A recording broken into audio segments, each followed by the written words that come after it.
Buen día, buenas tardes a todos y a todas. Damos inicio a la actividad del proyecto COVID prolongado en América del Sur. Es un programa conjunto con el proyecto ECO Uruguay y la Fundación Fiocruz de Brasil. Este programa se ha desarrollado justamente en la lógica del desarrollo profesional continuo y está orientado a profesionales de salud de América del Sur, justamente para generar capacidades en el diagnóstico, identificación y tratamiento de los pacientes con COVID prolongado. Esta es una iniciativa que está en el marco de la iniciativa global del Instituto ECO de Nuevo México, Estados Unidos, y este programa ha tenido una frecuencia quincenal los días lunes al mediodía de Uruguay. Hoy tenemos participantes de otro continente, en particular de Zambia, de África, y ha tenido interpretación simultánea en español y portugués. Hoy particularmente vamos a tener además traducción al inglés, y está pensado para el personal de salud de todos los niveles de atención. Los coordinadores, está el profesor Cohen participando de la sesión, y está la doctora María Pía Ribeiro del Instituto Nacional de Infectología de Fiocruz, la doctora Mariana Guidado, que es profesora integrante de la Cátedra de Enfermedades Infecciosas de la Facultad de Medicina UDELAR, el doctor Álvaro Danza, de la Clínica Médica de la Facultad de Medicina, y bueno, quien les habla del Departamento de Salud Ocupacional y además integrante del proyecto ECO. Hoy tenemos la última actividad de este año. Estamos ya planificando la actividad para el próximo año, luego daremos alguna referencia. Hoy vamos a estar con dos exposiciones de la doctora Sombo Woloshi, médica infectóloga del Ministerio de Salud de la República de Zambia, y el profesor Loy Mulenga de la Universidad del Hospital Universitario y del Ministerio de Salud de Zambia. Van a ellos hacer una presentación sobre justamente la instrumentación de los servicios de salud para la atención de pacientes long COVID. Recordamos que durante la actividad habría que mantener la cámara encendida y el micrófono inhabilitado si no se tiene la palabra. La actividad cuenta con la traducción, como mencionábamos, español, portugués, inglés. En el menú inferior tenemos el lugar donde podemos elegir el idioma al cual vamos a escuchar la actividad, y levantar la mano para solicitar la palabra o usar el chat. En ese sentido vamos a estar siempre atentos a lo que vaya surgiendo de aportes y de participación por parte del chat. No sé si el profesor Cohen quiere hacer alguna mención antes de iniciar la actividad y darle la palabra a nuestros invitados de hoy. Muchas gracias, Fernando. Solamente darles una cálida bienvenida a los amigos del continente africano que nos honran, y estamos realmente muy satisfechos de saber que ese continente se ha volcado masivamente ahora a participar en ECO, y esto realmente les abre un futuro venturoso en cuanto a lo que es la democratización de la atención médica en un lugar tan necesitado como lo es también en nuestro continente. Adelante nomás. Estimados invitados, tienen la palabra. Elisa, thank you so much. I'll allow Professor Lloyd to go Elisa, ahead. muchas gracias. I'll go ahead and share my screen. Le voy a permitir al profesor Lloyd que sea quien empiece. Yo voy a compartir la pantalla. Muchísimas gracias por recibirnos. As earlier mentioned, my name is Sombo Foloshi. I'm Como an mencionó physician and epidemiologist. recién, mi nombre es Sombo Foloshi. Soy infectóloga y epidemióloga. Trabajo en un hospital docente y estoy a cargo de la vigilancia del VIH. Profesor Lloyd. Gracias, doctora Foloshi. Muchísimas gracias al equipo de Uruguay Les agradecemos mucho esta oportunidad que nos están dando para compartir nuestras experiencias con el COVID prolongado. Soy el Dr. Lloyd Mulenga, infectólogo, y soy docente en el Hospital Universitario. También trabajo en el Ministerio de Salud Pública de Zambia. Muchas gracias. Estimados colegas, Zambia, al igual que muchos otros países, ha estado luchando contra el COVID desde hace un tiempo ya, y ahora por supuesto que tenemos mucho control del COVID. Y nosotros queríamos compartir con ustedes otro aspecto de lo que estamos haciendo, de lo que hemos estado haciendo en lo que tiene que ver con COVID prolongado. El 18 de marzo del 2020 tuvimos el primer caso registrado aquí en Zambia de COVID, y luego en enero del 2021 armamos la primera clínica post-COVID, y en mayo del 2021 comenzamos con la atención desarrollándola en todo el país, y luego también en noviembre de 2022 se introdujo otro aspecto del tamizaje para tuberculosis y COVID, como tamizaje bidireccional. En este momento hemos pasado a una fase en la que hemos estado tratando de integrar los servicios de COVID a servicios de rutina, de manera que para las instalaciones, los centros que están ofreciendo servicios de COVID prolongado, tenemos en este momento 13 que están funcionando en Zambia. Zambia está en la parte sur de África. Es un país que está cercano, creo que ustedes pueden conocer, Tanzania, la República Democrática del Congo, Namibia, Malawi o Botsuana. Es un país que no tiene salida al costa, no tiene salida al océano, y por el que pasa mucho tráfico.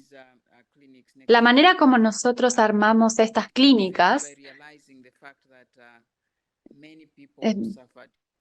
nos dimos cuenta que había mucha gente que había padecido COVID, que tenía síntomas que persistían más allá del periodo de atención aguda. Y también reconocimos que los marcadores inflamatorios también estaban muy asociados con los síntomas de COVID-19 persistentes. Y eso nos llevó a pensar en dar servicios a la gente que estaba infectada. Desarrollamos entonces las directrices clínicas y operativas para el manejo de individuos que presentaron un COVID prolongado, y lo llamamos clínicas de COVID-19 postagudo o prolongado. Y también publicamos un boletín mensual de respuesta al COVID-19, y además Zambia había desarrollado directrices. En esto se concentró el país. Cuando nosotros miramos entonces este trabajo, desarrollamos una lista de verificaciones clínicas de qué era lo mínimo que teníamos que darle de servicios a nuestra gente. Miramos los aspectos de personal y también de equipos y las herramientas de ayuda clínica. Eso fue entonces lo que desarrollamos. Desde el punto de vista clínico, también elaboramos formularios para recoger datos normalizados.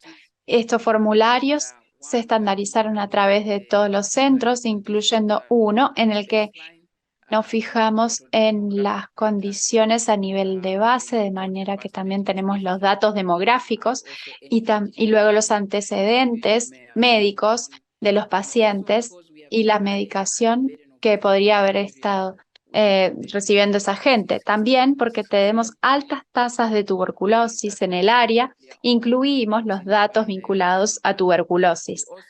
Por eso decía que lo hacíamos de una manera bidireccional. También incluimos los datos funcionales y El personal de enfermería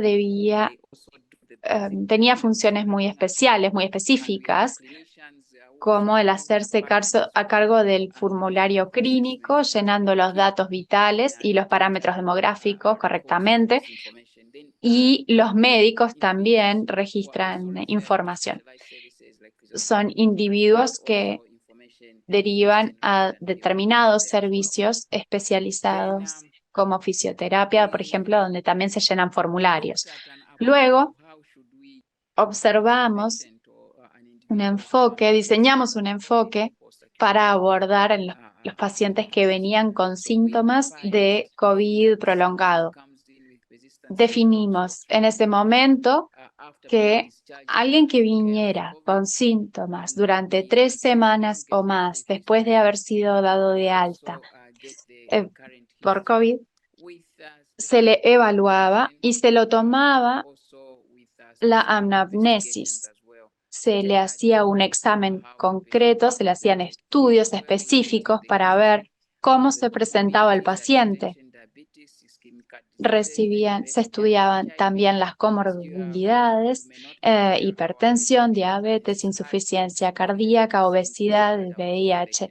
Veíamos la prevalencia de VIH es muy alta, sobre todo en la población adulta, y también evaluábamos el estado de su salud mental. Hemos utilizado REDCap como una base de datos clave. Tenemos toda esta información ingresada en REDCap, y esta información que se ingresa en REDCap, vamos siguiendo con eso al paciente a lo largo del tiempo, y también nos permite analizar las cifras que tenemos. Tenemos 1.425 historias en REDCap, y también nos informa los datos de COVID-19 y de COVID prolongado. De manera que vemos diferentes puntos de tiempo en el que hacemos el seguimiento de cada individuo, además de la línea de base. Estudiamos los motivos de consulta por el que venían los pacientes, aquellos que estaban teniendo dificultades para dormir, palpitaciones. Mucha gente venía con tos, fatiga, cefaleas, y como muchos de sus colegas saben, se trata de una presentación muy variada en la que tiene el COVID prolongado. Cientos de formas de presentación. Y luego también observamos las comorbilidades y las diferentes comorbilidades en un tamizaje bidireccional, que creo que esto es algo muy singular de nuestra manera de dar servicios. Nos fijamos cómo se diagnostica la tuberculosis con LAM urinario, placa de tórax, resonancia, el cuadro clínico, además de la opinión del experto. Y luego ven ustedes aquí que tenemos los resultados: 29 curados, 7 completaron el tratamiento y no se sabe 8%. O sea, de que tenemos diferentes individuos con... Cuando miramos el aspecto de salud mental, tamizamos 980 personas. Muchos de estos se hizo en un hospital universitario, y esto nos muestra que el volumen de pacientes que veíamos, 50 de esos individuos tuvieron un tamizaje positivo para depresión, ansiedad y síndrome de estrés postraumático, y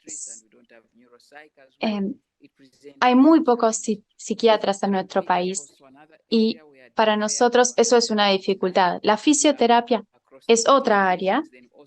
Tenemos 189 pacientes derivados para fisioterapia en 13 clínicas, y muchas revisiones se hicieron por teléfono. Esto es una descripción de otros servicios que les damos a los pacientes y seguimos derivando a los pacientes. a estos. Por ejemplo, neumología, neurología y endocrinología, entre otros. Hemos visto buenos resultados, pero también hemos visto una serie de individuos que no vuelven y no sabemos si se perdieron el seguimiento o si simplemente evolucionaron bien y la gente no volvió a consultar. De manera que tenemos 14.425 pacientes inicialmente. Y eso es la curva de seguimiento. Estas son las consultas en las clínicas. Vemos en verde es la línea de base, pero con el tiempo la gente se recupera, se los va siguiendo, pero hubo una reducción de la gente que seguimos viendo. Ahí tienen los diferentes colores, los diferentes controles y ven cómo se redujo la cifra. Un aspecto que nos ayudó en el programa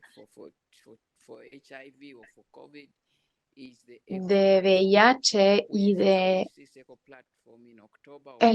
COVID es la plataforma ECO. La establecimos en octubre del 2018. El Ministerio de Salud ha estado dirigiendo esto durante mucho tiempo.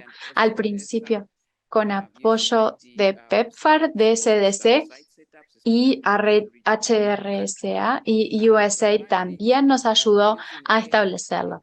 Fundamentalmente estamos usando ECO para el mentoreo clínico de VIH y tuberculosis y eso cambió totalmente las reglas de juego porque cuando llegamos a COVID empezamos ya utilizando la plataforma para la difusión de información, mentoría, pero también para hacer algunos de los trabajos con el personal.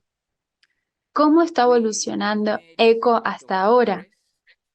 Nosotros hicimos muchos avances y entre los avances que hicimos, nosotros establecimos el hospital universitario y luego tenemos algunos como central y luego tenemos algunos dispersos en todo el país. También seguimos trabajando con enfermedad avanzada, COVID-19, sobrevida de cáncer y empezamos a coordinar los servicios de ECO en África del Sur, en ECO regional, y nos hemos concentrado en COVID y estamos pasando a otros niveles, viendo diferentes pandemias, epidemias y las cuestiones principales que afectan la región. Por ahora, entonces, el hospital universitario es el Super Hub, es el Central Hub, y tenemos el instituto de...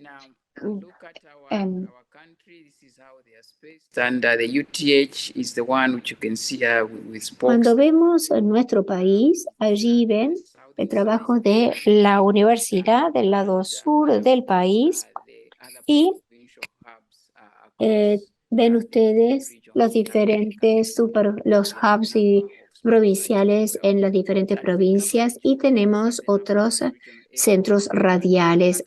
Aquí tenemos esta plataforma, ha sido fundamental para intercambiar ideas y estamos muy contentos de hoy también estar intercambiando ideas de cómo gestionamos los servicios con ustedes, la linda gente de Uruguay.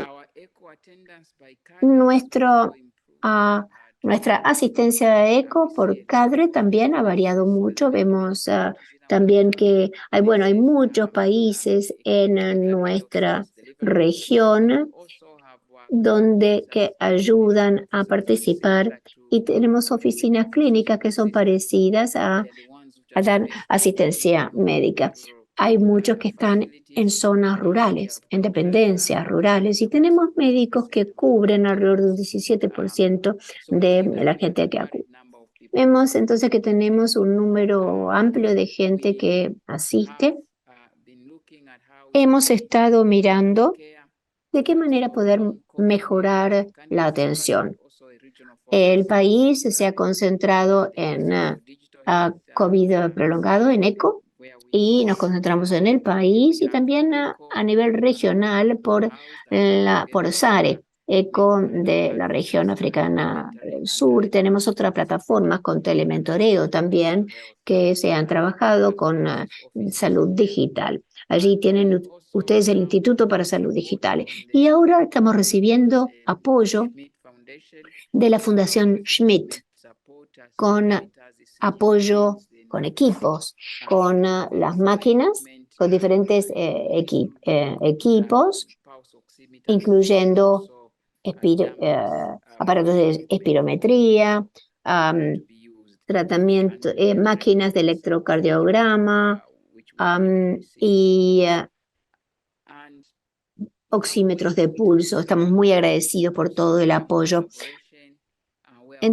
Trabajamos en un consorcio donde podemos utilizar inteligencia artificial y aprendizaje automático para ver las herramientas para poder avanzar con COVID, para poder predecir el COVID prolongado y también para predecir posible asistencia. Pensamos que utilizando esto podemos mejorar los recursos de la salud que son muy escasos, especialmente en nuestros países.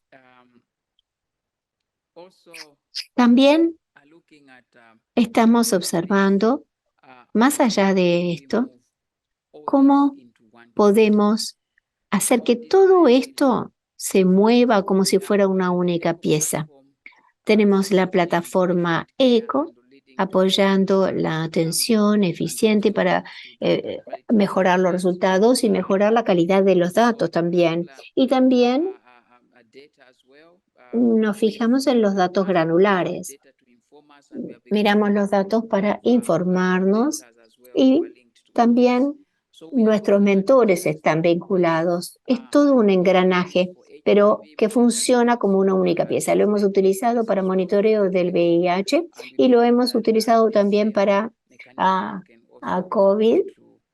Y pensamos que este mismo mecanismo de ECO se puede utilizar para los individuos con COVID. Aquí tienen ustedes la gente que nos visitó de la Fundación Schmidt. Aquí lo que falta son los colegas de Uruguay. Hemos tenido, tenemos unas preciosas cataratas, aunque no sé si esto es tan lindo como lo que tienen en Uruguay en este momento, pero si nos vienen a visitar van a disfrutar de esta parte de África. Además, tenemos que decir que avanzando más con el desarrollo de los servicios, nosotros comenzamos con sesiones de ECO y telemedicina para el ECO de COVID prolongado. Se hizo el lanzamiento en octubre. Hasta ahora hemos tenido 8 sesiones cada 15 días, pero también hemos establecido una clínica virtual, estudiando individuos que habían padecido COVID. Algunos no sabían todavía que tenían COVID, pero cuando tenían síntomas de COVID prolongado, los convocábamos a que vinieran al Centro de Enfermedades Infecciosas y allí se les da un apoyo especial dedicado a los pacientes con COVID prolongado. Pensamos que de esta manera utilizamos mejor nuestro tiempo, pero también es una mejor manera de abordar los temas de salud mental, sobre todo. Realmente creemos que esto nos va a ayudar a hacer avanzar la agenda de COVID prolongado y que nos va a permitir seguir adelante. Muchas gracias. Muchas gracias, profesores. Ha sido muy clara su presentación. Por supuesto, también aquí en el equipo de ECO nos pareció interesante poder conocer directamente también la experiencia en su país. No está abierta la participación de los que están de los integrantes. Sí, profesor Mulenga, quería hacer una acotación. No, I just need to say thank you for those Quisiera agradecer esas palabras tan generosas. Mi computadora se está portando mal, pero con la doctora Foloshi me sugería que apagara el video para contestar preguntas para que se transmitiera mejor. Perfecto, pero se está escuchando muy bien. Y se escuchó y se vio muy bien la presentación, fue muy clara. Estamos invitando entonces a los participantes a formular preguntas, comentarios, reflexiones sobre el tema presentado, el desarrollo de los servicios en Zambia. No sé si hay Sim, alguém alguna. pode, Sí, alguém María pode Pía. colocar no chat. Alguien puede poner en el chat, voy a hablar en portugués a ver si se anima el público de Brasil, pero también pueden poner preguntas en el chat, levantar la mano, les damos la palabra. Mientras no haya nadie de afuera, comienzo yo a hacer algunas preguntas, algún planteo que quería hacer. En primer lugar, agradecer nuevamente a la profesora Folloshi, Mulenga, felicitaciones por el trabajo que están haciendo. Muchas gracias por participar y formar parte de esta alianza con nosotros. Y algo que me llamó la atención es que ustedes sí comenzaron de forma bastante precoz a identificar, organizarse en el post-COVID. Creo que fue una sorpresa para todo el mundo después de la pandemia de 2020, que habría estos síntomas como secuelas. No sabíamos, nos sorprendió también. Y veo que hay una publicación de 2021 ya con datos de 2020 que llamaba la atención sobre esto, así que quería felicitar a su equipo porque nosotros en otros países, incluso la Fiocruz, a pesar de ser una institución grande que fue referencia en el tratamiento agudo de la enfermedad, demoramos en organizarnos porque la demanda era tan grande en agudo que no conseguíamos, incluso nosotros y con nuestro personal, movilizarnos para identificar y actuar en los cuadros de post-COVID. Y tengo una duda en relación con eso, porque vi que en la práctica ustedes no solo crearon la clínica, sino que también con esas checklists organizaron la creación de otros puntos de referencia para el tratamiento. No sé si pueden responder eso. ¿Se crearon en ese periodo otras clínicas o potencialmente hay otras clínicas que se puede abrir para ese abordaje? Thank you very much for that Muchísimas gracias por esa pregunta. La tomo yo. Ciertamente. Empezamos bastante temprano, pero en ese momento ni siquiera nos dábamos cuenta de que habría una entidad que se llamaría COVID prolongado. Trabajamos en un hospital en el que tenemos, para ser justos, perdón, perdí un par de palabras. En nuestro país hay muy pocos especialistas. Por ejemplo, nosotros fue la primera vez que estábamos capacitando a los médicos y también teníamos muchos estudiantes, o sea que no comenzamos tan al principio y nos preocupaba la reinfección y la contaminación de pacientes que tenían síntomas persistentes. Fue por eso fundamentalmente que abrimos esa clínica. Como país de bajos ingresos dependemos muchísimo de los fondos de donantes, o sea que fue una iniciativa que cuando los CDC vieron este problema, decidieron darnos los fondos. Es así que empezó la clínica y fue así que pudimos ampliarlo porque recibimos esos fondos que esencialmente eran para tuberculosis. Y nosotros manifestamos nuestra preocupación de que estábamos viendo muchos pacientes que estábamos de alta y que volvían con tuberculosis. No estábamos seguros de si habían estado expuestos a muchos corticoides, pero también porque somos un país con alta prevalencia de tuberculosis. Por eso se redirigieron esos fondos y por eso lo ampliamos a las 10 provincias. Así fue que comenzamos con nuestras clínicas y empezamos a ampliarlo. Y fue a partir de esa clínica que está bajo la oficina del profesor había mucha gente que decía que estaba evolucionando mal y nosotros tenemos las oficinas de los consultorios cerca y fue así que dijimos hay que hacer algo por esta gente. Y al principio no teníamos fondos y bueno, manifestamos la necesidad de tener que ampliar estos estudios y mejoramos entonces desarrollando la lista de verificación. Empezó siendo muy pequeña, pero después de la clínica trabajamos para seguirlo ampliando hasta que es bastante larga. Muchas gracias. Muchas gracias, Sambo. Otra cosa que quisiera preguntar, veo que ustedes hacen muchos monitoreos. ¿Con qué intervalo hacen esos monitoreos en pacientes con COVID prolongado? Inicialmente se basaba a caso por caso, era caso por caso, según la presentación del paciente. Con el tiempo, cuando nos empezó a interesar los datos, cuando comenzamos con COVID prolongado, empezamos a hacerlo cada 2 semanas, 4 semanas y después cada 4 semanas. Pero fundamentalmente depende del paciente, según cómo se sienta, si se siente mejor o no, porque somos un hospital de derivación y tenemos limitaciones de transporte. Y algunas veces es difícil al paciente volver a nuestras instalaciones. O sea que es muy diferente de nuestro programa de VIH, porque ese sí está muy bien organizado. Porque y durante la pandemia fue difícil este trabajo. Pero en este caso, con COVID, nos basamos en la sintomatología de los pacientes. Y en la recolección de los datos fue como se dijo recién. Última dúvida para não monopolizar a apresentação. Eu vi essa...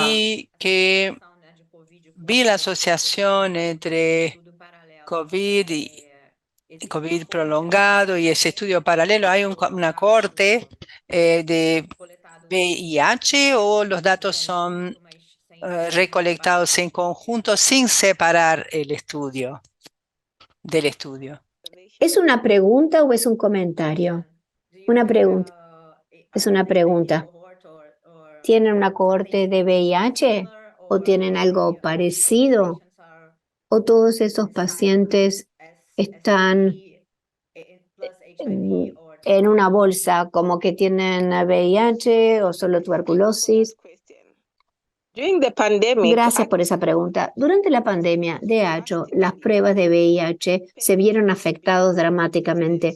No se hacían análisis de los pacientes. Si ven esos datos, ven ustedes que solamente una fracción de nuestros pacientes con VIH se estudiaron. Ahora, según nuestras directrices, todos los pacientes que se internan se les hace prueba de VIH, porque la mayoría de los pacientes ingresan con algo relacionado con el VIH.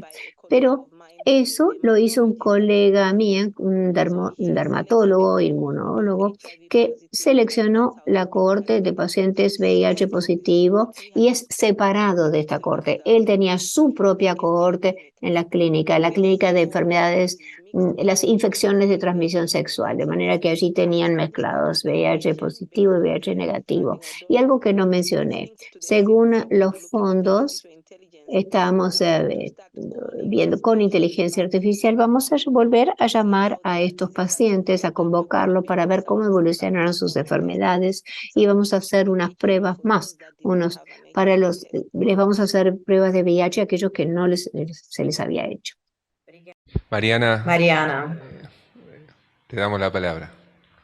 Hola, ¿qué tal? Buenos días, buenas tardes. La verdad, impresionada por el desarrollo que han logrado de esta clínica que tiene tanto potencial y además de un desarrollo tan importante, con una base de datos, con referencia y otros trabajando a ese nivel. Y lo que más me impactó y quería consultarles era vinculado al desarrollo de herramientas de inteligencia artificial para el seguimiento y la identificación.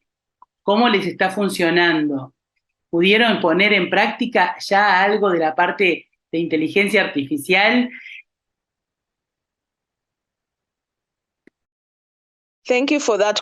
Muchas gracias por esa pregunta. De hecho, acabamos de recibir el protocolo. Esto se hará en colaboración entre Canadá, Estados Unidos de América de la Universidad de Pensilvania concretamente, y nosotros solamente vamos a estar aportando nuestra cohorte de pacientes, los datos de los pacientes, algunos de los cuales mostró el profesor, y luego vamos a comenzar a recabar muestras. O sea que habrá y se van a superponer los datos y miremos signos de COVID prolongado en esa población. Luego utilizaremos inteligencia artificial basada en las características clínicas a ver qué es lo que ven a nivel proteómico. Estos me parece que va a haber otros 6 países que van a estar involucrados: Guatemala, Georgia, y de África, Zambia y Camerún. O sea que en este momento estamos en etapas muy tempranas, no hemos recibido capacitación, o sea que estamos recién analizando el protocolo. Gracias. ¿Algún otro comentario o reflexión? Yo personalmente quería hacer un comentario en parte para entender la lógica del desarrollo que han tenido ahí en Zambia. ¿Cuáles fueron las principales barreras que tuvieron ustedes para instrumentar los servicios para los pacientes post-COVID o COVID prolongado? Thank you for that question. The most challenging Muchas thing- gracias por esa pregunta. Lo más difícil, como yo mencioné, es que tenemos muy pocos especialistas. Por ejemplo, en Zambia solamente tenemos 2 neumólogos. Uno es de adultos y el otro es de pediatría, es un neumonólogo pediátrico. O sea que para vencer esas dificultades, en parte fue eso lo que nos llevó a armar esa clínica como enfermedades infecciosas, porque en eso sí tienen mucha experiencia. Y también vimos que había clínicas paralelas que se estaban armando, o sea que en neumología veía algunos pacientes, pero finalmente esos no estaban incluidos en la base de datos. O sea que nos tuvimos que poner de acuerdo con las directrices, porque son especialistas. Pero hacer que un especialista siga normas, tenemos que hacer que la información sea lo más sencilla posible para que se incluya a todos. Fue muy difícil. Teníamos solo un endocrinólogo y cuando revisamos los datos nos dimos cuenta que del hecho la mayoría de ellos tenían complicaciones vinculadas con su diabetes y eso no es algo que no sabíamos antes y solamente hubo una persona, o sea que perdimos muchos datos en nuestro sistema de derivación. Una de las otras cosas es que tenemos varios fisioterapeutas, pero muchos de ellos no estaban dispuestos a trabajar con pacientes con COVID. Se vacunaban, pero no querían trabajar con pacientes con COVID. Aún así, en términos de salud mental, teníamos un psiquiatra que trabajó con nosotros, pero lo sorprendente es que, que nos llevó el programa de VIH a lo de COVID, es que pese a que VIH es una enfermedad crónica, no tenían nada de salud mental. Fue COVID el que anidó las clínicas de salud mental a lo de COVID. Y también por la calificación de la gente que ve a estos pacientes, se equivocaron en algunos diagnósticos y también en algunos casos sobrediagnosticaron. Yo creo que eso fue lo más difícil, pero en este momento lo más difícil es que el paciente reconozca sus síntomas. Por ejemplo, el síndrome de fatiga crónica. Si miran la historia de todo el país, verán que solamente un paciente recibió ese diagnóstico. Entonces, con este síndrome de fatiga prolongada, al haberse visto solo uno, quiere decir que muchos nos los estamos perdiendo y seguimos viendo ese tipo de dificultades. Cuando empezaron a bajar los casos de COVID, también disminuyó la cantidad de gente que consultaba en nuestra clínica y eso sigue siendo un tema, el cuantificar la carga de la enfermedad de nuestro país, porque no es una enfermedad prioritaria. Gracias. Gracias por la profunda y clara exposición sobre el tema y las dificultades que frecuentemente vivimos también sobre el tema y la complejidad que ha tenido el COVID en su conjunto y en particular su forma de COVID prolongado. No sé si el profesor Cohen quiere hacer algún comentario en este momento. Con mucho gusto, muchas gracias, Fernando. Bueno, como saben, yo no veo demasiados pacientes con COVID prolongados, más que los que tienen algún síntoma gastroenterológico, que es mi especialidad. Pero creo que estos esfuerzos que estamos haciendo a ambos lados del océano son realmente muy importantes porque creo que tenemos todavía la gran dificultad de conseguir que los colegas y la población estén informados que lo que les pasa puede ser COVID prolongado y que lo relacionen con sus antecedentes personales de COVID. Y hay gente que ni siquiera sabe si tuvo COVID y tiene síntomas que son difíciles de explicar por otras cosas. Entonces caemos o en el subdiagnóstico o a veces en el sobrediagnóstico. Y estos son, creo, dificultades que seguimos teniendo y por las cuales tendremos que seguir trabajando. Por otro lado, aprovecho ya que me diste la palabra, Fernando, a decir algún comentario un poco más general que pensaba hacer sobre el final, pero veo que el público además está bastante tímido, ¿verdad? Quería decir que para nosotros, como con la suerte y la posibilidad de dirigir ECO Uruguay y haber iniciado ECO en América Latina hace ya 9 años y medio, esta actividad de hoy es sumamente importante y también, además del honor de que los colegas de Zambia participen, es un estímulo para seguir adelante. Estamos terminando el año, se nos viene aquí el verano y luego del año empezaremos con nuevos estímulos pensando en la actividad de hoy.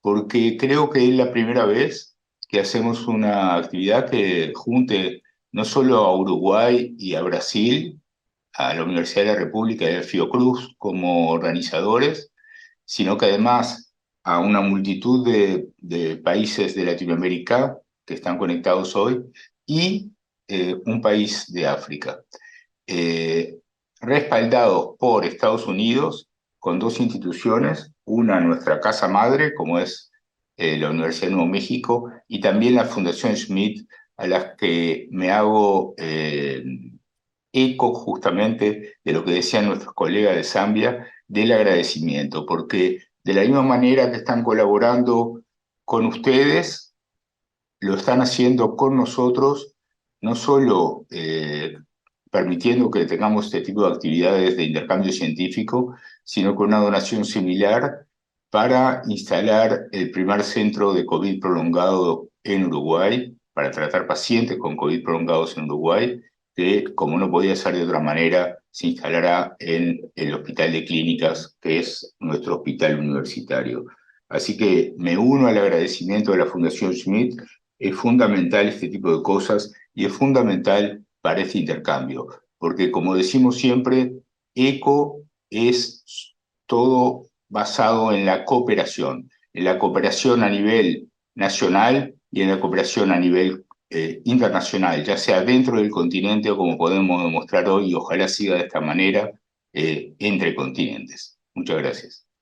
Gracias, Henry. No sé si hay algún comentario. María Pía o Mariana. No, ya agradeci, ya tomé mucho del tiempo. Me felicitar una vez más, voy a hablar en portugués, agradecer más una vez a profesor Loja. Yo ya agradecí, pero quería felicitar una vez más al profesor Molena, a la profesora Pologi, pero ya que es la última del año, quería también felicitar a los colegas, al doctor Cohen, por esta alianza en la que trabajamos este año. Ojalá que el año que viene sigamos profundizando en otros temas, con otras propuestas. Agradecerles. Eso nada más. Gracias, María Pía.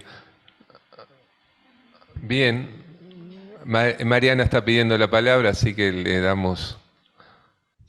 No, sinceramente para agradecer, creo que la experiencia está muy buena y como señalaba Henry, estamos en camino en el hospital universitario de poder abrir un centro de COVID prolongado y creo que muchas de las experiencias que nos traen los compañeros de Zambia nos van a ser de utilidad. Inclusive nosotros también estamos incorporados en la red CAP en el Hospital de Clínicas para otras cohortes y creo que es una muy buena experiencia la que ustedes traen en ese sentido, para poder también optimizar el uso de las herramientas y quizá cuando tengan más datos de la aplicación de la inteligencia artificial, podamos sumarnos o contribuir también en ese aspecto que creo que puede ayudar a identificar las personas que más se beneficien y los mejores caminos a recorrer.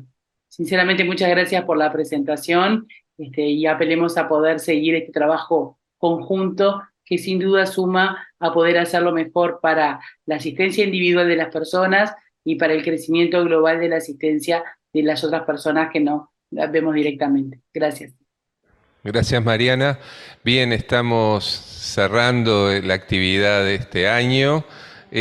Fue una actividad que realmente, como se mencionó, muy rica en el intercambio, el conocer las experiencias, nuevos desafíos frente al COVID prolongado.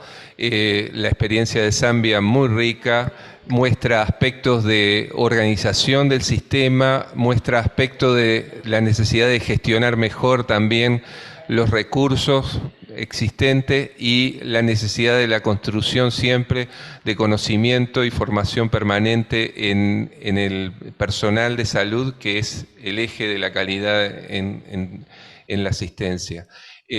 Creo que la teleclínica de hoy ha demostrado la importancia de la mirada del proyecto ECO desde la lógica de construir comunidades de aprendizaje, y en esta ocasión es una posibilidad que va más allá del océano en este caso y de nuestra región, y conocer la muy rica experiencia que han presentado los colegas de Zambia. Los esperamos entonces en el 2024, seguramente en marzo vamos a estar instrumentando nuevamente. Febrero, perdón, acá me están haciendo la acotación. En febrero vamos a estar convocando desde Fiocruz y desde el programa de ECO Uruguay a continuar debatiendo y generando conocimiento para la salud de la población, en definitiva, que es nuestra razón de ser. Gracias. Un momento, me parece que hay una mano extendida, Juan Carlos, un colega, Sí, me parece que Juan. quiere hablar algo. Sí, Juan Carlos. Hola, buen día a todos. ¿Me escuchan? Sí. Perfecto. Bueno, quería solamente hacerle una pregunta, ya que por lo que veo vamos a suspender actividades hasta el próximo año, pero era algo más extraoficial. Agradecer de paso, bueno, todas las charlas y todas las experiencias que hemos tenido con los otros colegas, que son muy enriquecedoras. Hay una persona con la cual tengo contacto, que fue el decano y actualmente creo que también es candidato para la decanatura en la Universidad Complutense de Madrid, en la Facultad de Biología. Ellos tuvieron un proyecto que se llama COVID-LOT, donde tienen abundante información recolectada de bases genéticas de pacientes que hicieron seguimiento muy estrecho, porque ellos tienen mucho la tecnología. Lo que quería para ponerlos en contacto, que quizás ese tipo de información que ellos tienen nos sirva a nosotros para acoplarlos al programa que están llevando. Gracias, Juan Carlos. Te está mandando por WhatsApp la dirección al proyecto Elisa Martínez. Así nos ponemos en contacto y vemos, justamente, eso es la red. Tratar de identificar distintas capacidades en distintos lugares del mundo. Gracias. Sí, muchas gracias, Juan Carlos. De hecho, aprovecho que lo trae Juan Carlos para comentarles que sí, efectivamente estamos trabajando en el equipo preparando el currículum, el programa de contenidos para 2024, y todos aquellos que tengan sugerencias de tanto de expertos como de proyectos en los que estén trabajando, intervenciones o investigación, por favor nos las hagan llegar su voluntad de compartirlas en este espacio el año que viene, en el correo que colocamos allí en el chat, proyectoecuruguay@fmeduy, y encantadísimos de convocarlos y tenerlos acá compartiendo sus experiencias y su conocimiento el año que viene. Bueno, nos encontramos en febrero, en breve les va a llegar el calendario para el año que viene. bueno, que terminen muy bien el año, que comience mucho mejor el próximo. Felicidades. Parabéns. Chao. Gracias. Muchas gracias a los Thank you, compañeros de Sombo. Zambia. Thank you, Lois. Gracias Chao. a todos. Chao.